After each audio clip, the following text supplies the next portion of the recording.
The Indian Child Welfare Act. How does it play in a grandparents' rights case? Hi, I'm Tulsa attorney Justin Mosteller, and I'm going to spend a little bit of time with you today talking about the Indian Child Welfare Act and how it can apply in various grandparents' rights cases.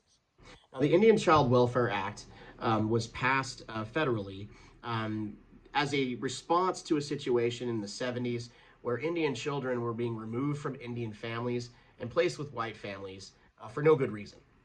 And for that reason, Congress acted and passed this law that has been adopted by all 50 states.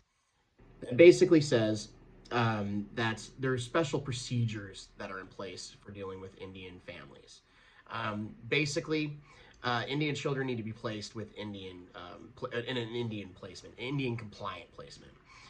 That means in the context of a guardianship, um, the application of ICWA, as it's called, can really complicate a case. Specifically, you have to, in addition to giving notice to both of the parents, you actually have to notice the Bureau of Indian Affairs and the specific tribe involved. And you have to bring a expert witness from the tribe to testify about the cultural practices of the tribe and how they might be involved in the case.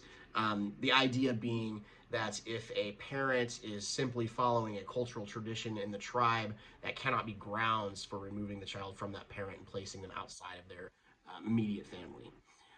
In the context of an adoption, ICWA also generates some additional procedures. The tribe has to be notified, they have to be a participant in the adoption proceeding. And you may actually have to go into a tribal court for the adoption itself, depending on the tribe and on your situation.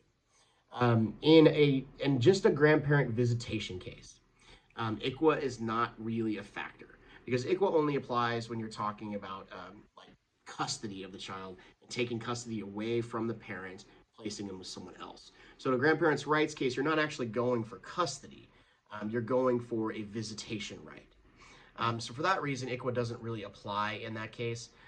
But depending on the situation, it is proper to have an attorney that knows what they're doing when it comes to ICWA. It does come up very often, especially here in Oklahoma. As an attorney, I'm licensed in the Muskogee Creek Nation court system, as well as the Oklahoma court system. That gives me kind of an advantage in dealing with some of these ICWA laws because I've seen them applied by the tribes themselves, and I've worked a lot with attorneys general from different tribes and in making sure that the ICWA is followed and upheld. You'll find that in Tulsa County, it is regularly followed to the letter. In some of the smaller counties in northeast Oklahoma that I've practiced in, sometimes the court has to be reminded about that ICWA applies and that the requirements of ICWA should be followed. Hopefully this has answered some of your questions. ICWA can be a really deep topic. There's a lot of issues that get involved with ICWA. If you find yourself in a case where your grandchildren are eligible to enroll or are enrolled as a tribal citizen, ICWA will apply in your case, and you probably need somebody that's comfortable working with it in your corner. I'd be happy to speak with you about your issues if you want to give us a call. Thanks.